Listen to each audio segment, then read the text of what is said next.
At Contract Transport Services, 150 trucks a day roll out of the company's Green Bay and Appleton truck yards. We're just waiting for a Menasha trailer. Company President Kurt Wright has a policy. If his drivers can avoid navigating through the 3 roundabouts on Mason Street at Highway 41 by traveling a few extra miles, they should.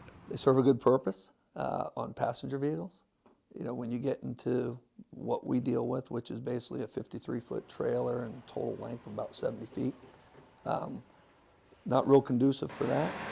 Wright says it comes down to avoiding potential problems like this. In the last few months, 2 trucks from the same company have tipped over here after loads in each shifted. The DOT says the truck's owner was cited for failing to secure its cargo, but Wright says even secured loads shift navigating certain roundabouts, and for many customers, it's a big concern. If it's a double stacked load of any weight whatsoever, you run the risk of that load shifting. It hits both the normal run-of-the-mill driver and industry driver equally negatively. So says State Representative David Craig, who introduced a bill in the Assembly this past session which would give final say to approve the construction of a roundabout to the local community where it would be built. Even though almost a generation has now gone by in which roundabouts have been around, they are still very tricky for some folks to navigate around.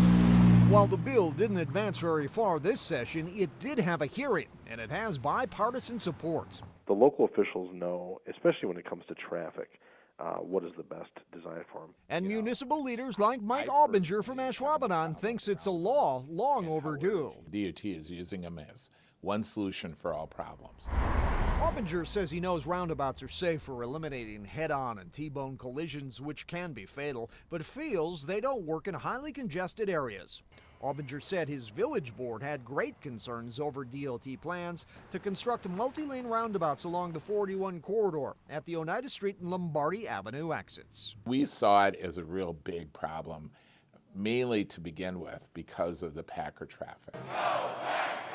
The village president claims he met with the DOT and requested the roundabouts be replaced with signals, but got nowhere. You could probably say that we were just told this is going to happen, and that's it. So the Ashwaubenon board passed a resolution against roundabouts in the village at both locations and started lobbying area lawmakers to intervene. Eventually, the DOT took roundabouts off the table. I think that if you ask them to talk to them, they're always willing to listen to you. I think they very rarely do what you're talking about. But in De Pere, the city of De Pere are a proponent of a roundabout, where a dozen roundabouts are in operation and 2 more are scheduled for construction, the city's public works director says the DOT does listen. And perhaps those in favor of Craig's proposal are simply looking for a new technique to enact their own agenda. This bill being, introduced and discussed is potentially just probably for people that really don't care about roundabouts. But Representative Craig says he knows roundabouts have a place, just not in highly congested areas and preferred truck routes. The DOT has made no bones about it that they're opposed to the bill. He says roundabouts must be placed in the right location. And Craig says only local municipalities know what works best.